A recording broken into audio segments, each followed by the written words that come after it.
50-50 against Texas rivals. We'll be talking about the good, the bad, and the Driussi with Austin FC in this week's Final Whistle ATX.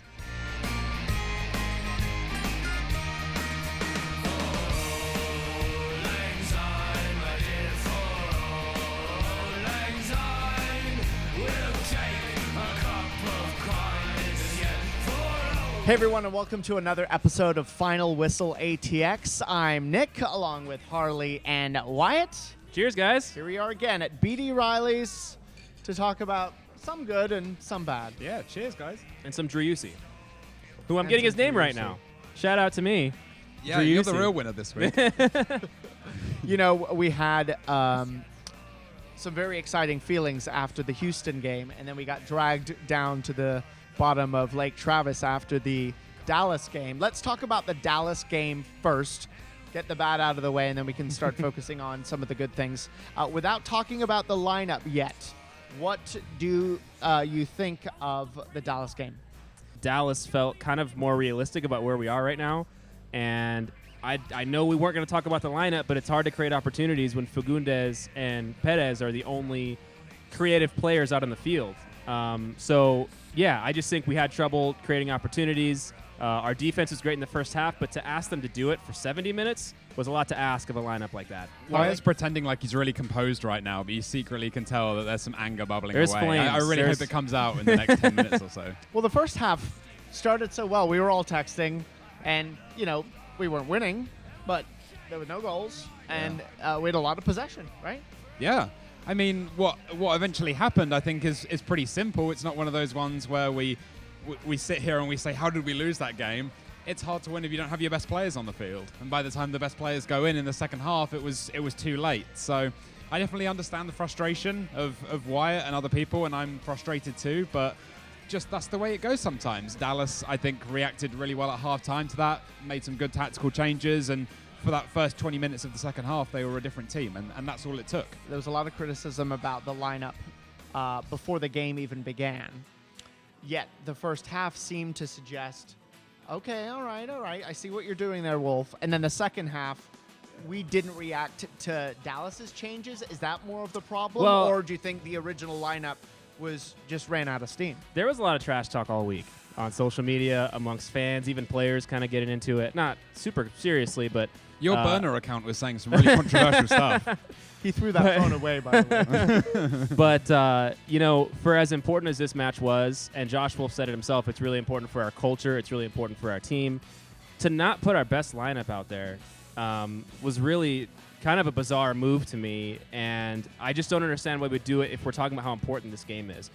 The first half, we did play well. We had some scoring opportunities, but it was the same old, you know, great passing, but we could never make that final pass. We could never make that final shot. And FC Dallas did exactly that. Both of their goals were off of beautiful passes and beautiful finishes. I'm fine with the starting lineup. I really am, as much as I'm saying this now. It's just the reality is getting 0-0 was a massive win for us at half. We should have brought fresh legs in for the second earlier than we did. Yeah, I think we were all a bit dazed and confused by the lineup when it came out. And at halftime, Josh Wolf was looking like the Wolf of Wall Street, but by the end, it was more like 2 in a row. I love it. By the end, it was more like the Wolf of Burnett Road. So So, I mean, obviously they weren't going to start Driussi. That was never the plan. Right. You bring in a player like that, you warm him up. Even if he's physically fit, he has to work his way into the game and into how we play in the MLS. But what should we have started with, either at the beginning of the game or at the beginning of the second half? Party foul. something going on in the background Yeah. here. Someone else is almost angry like- about the lineup. It's Yeah, almost like there's- we're at a pub or something. You know? Yeah, you would think so. I think that they could have done a better job rotating the players so that all of your most creative attacking players are not off the field at the same time. There was a lot of double negatives there, so let me try and explain that a bit better. When you've got Pochettino, Dominguez, Gallagher, Driussi all on the bench, then that is a lot of firepower that you're missing on the field. And like you said, having so much burden on Fagundes especially, who I thought played really well again, he can't get it all done on his own, and that was evident. He did hit the bar from a really good free kick at the end of the first half. So I would have liked to have seen one or two of those guys play the first half, and then maybe you don't bring all the cavalry on in one go as like a hope to get something from the game. But I will say, if we're trying to spin this positively a little bit, I did think that we looked pretty good when we had all of those key players on the field. Forget the designated players that everyone's talking about. How much better did we look with Kolmanich on instead of Stanley at left back? And Kolmanich is a guy that I've been a fan of I was all waiting for you to season. mention. Stanley looked just like a fish out of water a little bit. I mean, credit to him. He had some. He got a good chunk of playing time in, but he made some mistakes, and Kolmanich is just a player that you want on instead of him. But he's a rookie. He's only going to get better with playing time. That's the way it works. But it just shows when you bring on your starters how much better the team looks. And that's the way it goes. It's hard to win when you don't have all your starters in. So let's talk about some of the good that we saw. Because when we did have our starters in, especially the last 20 minutes, you had Cecilio and Driussi, who I thought had a good partnership starting to show up. They were playing the ball to each other. And Kolmanich as well. I feel like all three of them had a good partnership. So let's talk about that. I want to talk about that, but before I do, I want to piggyback on what you said. The biggest bright spot to me was Fagundes. He played exceptional that game. He created a lot of opportunities. And there was one specific play in the first half where he made two people miss, and he just had nowhere to go. There was nobody inside.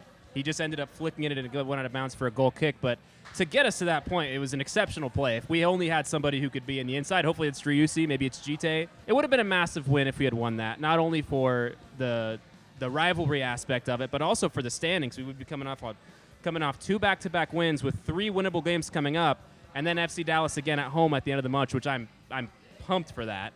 For them to come to Q2 Stadium, as much as they're talking about our fans and we have fake fans.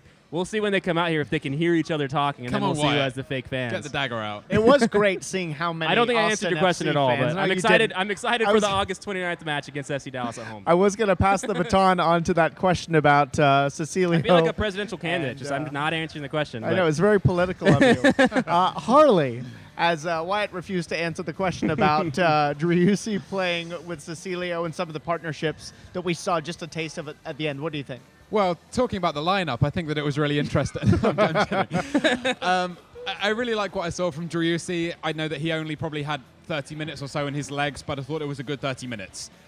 He looked hungry. He looked like he was coming pretty deep at times to get the ball, and I don't think he's that number 9 that Austin FC is really crying out for, and we talked about that a little bit a couple of weeks ago. But it's refreshing to see him moving, towards Alex Ring in the middle, offering up that option, and then taking the ball on the half turn. And that's when you want to see, like, Cecilio, players like that on the shoulder of the last defender, wanting to receive that through ball or make the run past the defender. And there were some moments between those two guys especially where, two guys with massive technical ability and you just dream of what they can do together. And, throw in Pochettino, who seems to be improving every week. Pochettino played great today, I thought, when he was out there. Driussi really brings the best out of him. John Gallagher, your favourite player, doesn't deserve to be dropped. So I think we've got a lot of options in attack. The goals haven't really come lately, except for that one game against Houston. So it'll be interesting to see what Josh Wolf settles on as his favourite front 3 or 4. Yeah, where do you see Driussi fitting? Do you think he's in our 4-3-3? Do you think he's right wing opposite of Cecilio on the left? We haven't done a tactics check for a while, have we? It's been a moment, but I really think that now is the time to drop the 4-3-3 because Pochettino looked best in that role behind the striker, playing further forward.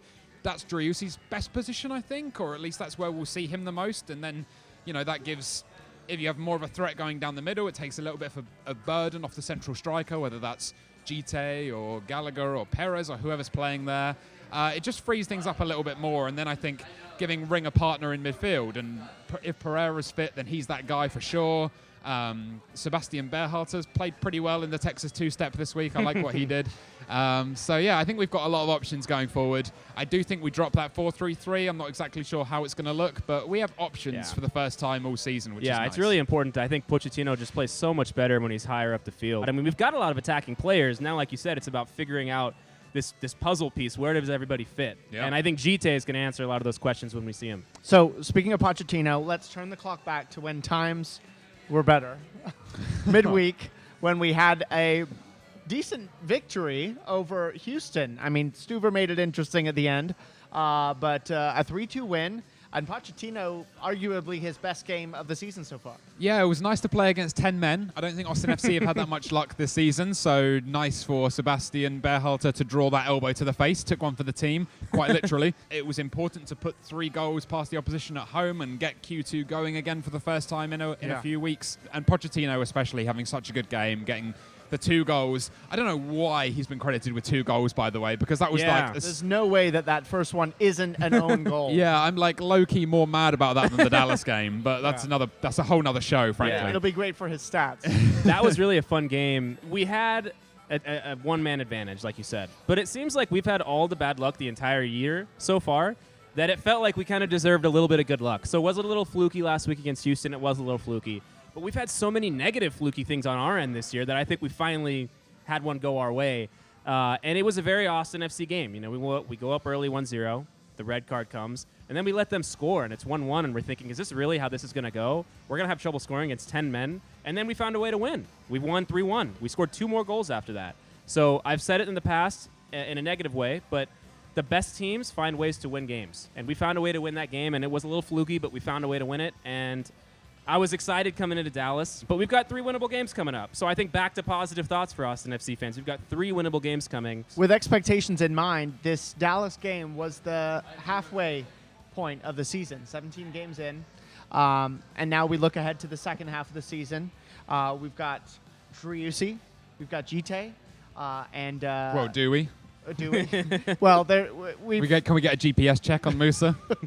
we hear that he's...